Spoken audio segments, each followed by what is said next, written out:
Vaksin itu biasanya akan berbuat kayak contoh vaksin itu masuk ada banyak ada hidup atau mati. Bener. Dan imunitas kita tahu ini tipikalnya mirip tipes dan dia infeksinya tetap ada tapi sembuhnya cepat.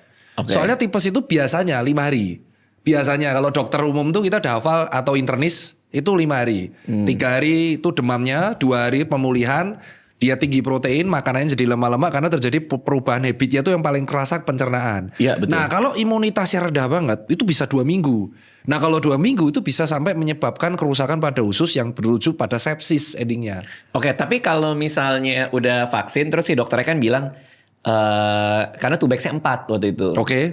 Terus cuman 5 hari di rumah sakit, habis itu kan pulang kan, udah nggak demam, CRP juga udah di bawah 5, Oke. udah gitu semua. Terus dia bilang ini mungkin karena vaksin, jadi nggak terlalu dahsyat. Oh vaksinnya, iya betul. Saya soalnya vaksin sebelumnya vaksin tipes. Sebelumnya banget. Sebelumnya banget 3 bulan yang lalu. Oke terus? Nah, tapi ini masih nggak enak, masih kayak makan berminyak dikit, masih nggak bagus. Itu masih nggak konsisten BAB-nya memang kayak gitu ya? Iya.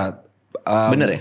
Iya bener. Seharusnya kalau imunitasnya stable nggak gitu sih bang. Oh, soalnya ini kalau salah makan dikit masih nggak bagus. Iya, berarti jadi memang ketika Salmonella typhi itu dari mulut kan ganggu pencernaan dan mulut itu pencernaan yang paling kena di awal. Ketika udah sampai usus itu dia ada mikrobiom. Di usus itu ada bakterinya juga. Nah, si typhi ini kan tetap ngendok di sana. Cuman imunmu itu tidak bisa hanya menstabilkan supaya dia tidak berbahaya.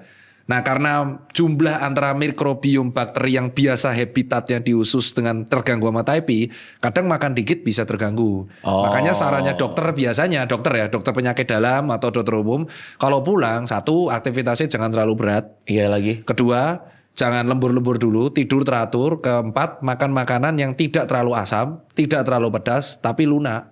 Sama serat katanya jangan Fiber terlalu ya. banyak. Kalau fiber boleh tapi gak boleh terlalu banyak nanti jadi lunak lagi. Ada suatu zat yang namanya asam klorogenik. Oke. Dan itu sifatnya kalau ke gigi dia akan menyebabkan yellow. Kalau memang Jadi dia yellow. terlalu sering. Ya jadi kayak aku ini warnanya memang. Sama, ini juga warnanya juga ada kuning. Enggak kalau itu umur. Yellowing. Umur ya. Oh, itu bisa juga?